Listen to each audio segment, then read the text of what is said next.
Council and the City Attorney, as you stated, this is a recommendation of the City Attorney to adopt an ordinance amending Torrance Municipal Code to add a new Article 7 to Chapter 1 of Division 1 regarding the City Council meetings, as well as to adopt an urgency ordinance doing the same thing, to adopt a resolution that amends the City Council Rules of Order, and then to approve ordinance summary for publication.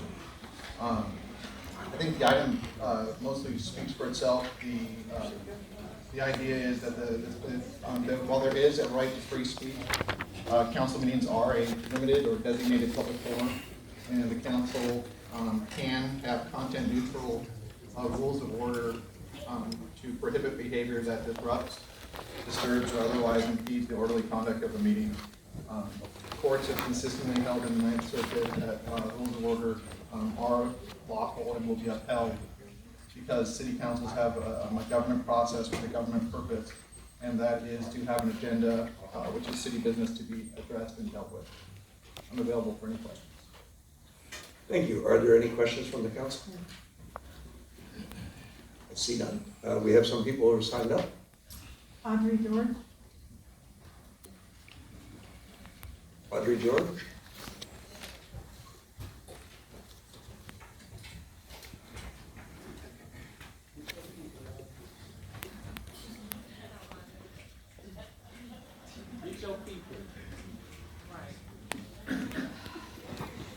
You guys sure have a preference for white folk.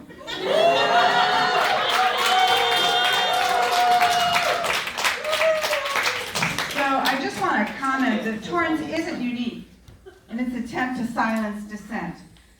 To ask people accustomed to being brutalized and silenced to follow civil discourse and rules of their oppressors. Oh, God. It's your own people.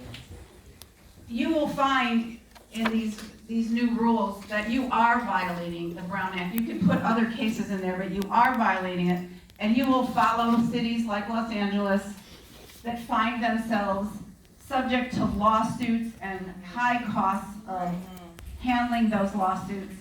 So, being that I've heard comments about Torrance being in severe budgetary straits, you might want to reconsider this position that's going to make you so vulnerable to lawsuits from people that you shut down. Last week, I know these are a result of what happened last week.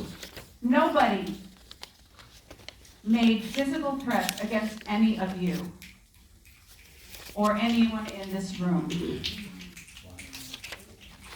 We might have forgotten to say thank you to the police when we left for not killing us or the black people that were protesting their oppression.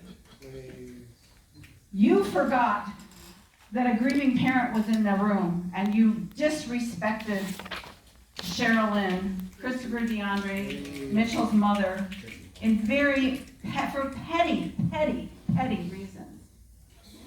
Where is the ordinance in this thing I was reading about use of force in these rooms by cops who are unleashed against unarmed attendees when they are so highly armed themselves? Where was their decorum and their restraint? Right. To ask people accustomed to being brutalized to follow these rules is an abomination. And you should all be just ashamed of yourself. Merely asking for some small form of respect is why we are coming here. On behalf of a murdered victim of police, Christopher DeAndre Mitchell, we want it to be acknowledged that is why we are here.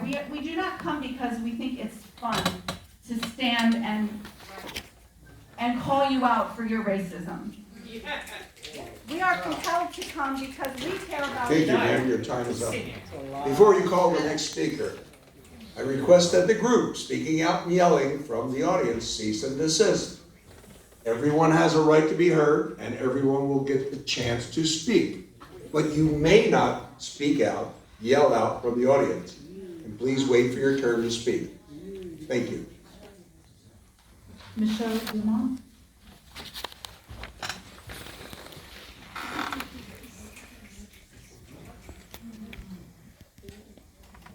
Again, you have a strong preference for white people. I mean, this is really a kind of a joke. You know, it's only cowards when they're afraid that become bullies. And you're trying to be bullies. You want to bully people into submission. You first allow your cops to kill a young man. Then you besmirch his reputation and further humiliate and harm his mom and family. Shame on you. Shame on you. People need to know what happened when their loved one is killed by the police. And all you're doing is concealing and hiding. And when we come here and ask for transparency, a word I heard used in this room at least once tonight already, nothing from any of you. How would you feel if it was your son? That would be a different story, wouldn't it? Shame on you. And trying then to silence people who are fighting because they have been brutalized and because someone is dead. This is an abomination. You have this incredible sense of urgency because people are now showing up and asking for transparency from you. They're showing up at your meetings. They're demanding what they are entitled to. You are breaking all your own rules. Getting this thing passed without the correct procedures and without the 30-day waiting period and all of that. Where's your urgency to make sure that justice is done for Christopher DeAndre Mitchell? Say his name. Christopher DeAndre Mitchell! Thank you, ma'am. Again, group yelling out from the audience has to cease and desist. Everyone has a right to be heard, and everyone will have the chance to speak from the podium.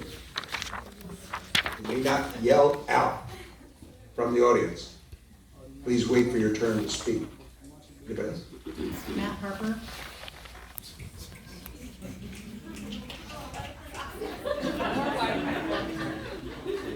All lives matter, I guess.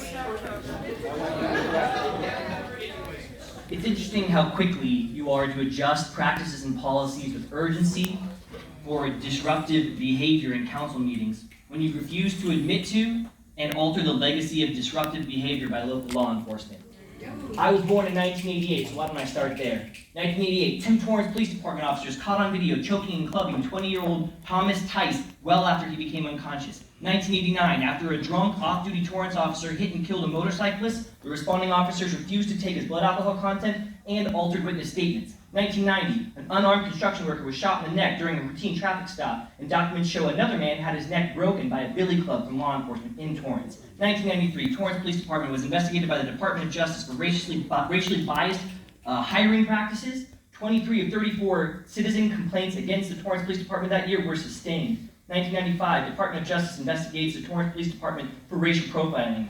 Former Torrance Police Department officers testify in court documents to the common use of racist epithets and slogans within the department. I won't say them here because I don't perpetuate that shit.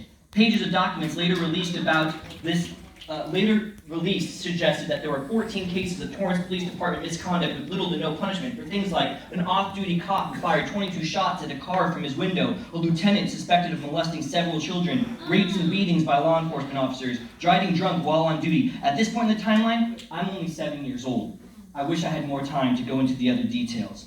2 later federal civil rights lawsuits came because wrongful stops were done by the Torrance Police Department where they put guns to people's heads, then searched their cars without probable cause, then intentionally squeezed their testicles in their search of their bodies, and then yelled racist epithets at them. 2 comments worth noting. two comments worth noting. A jury said this. The Torrance Police Department has a pattern and practice of whitewashing incidents of officer misconduct.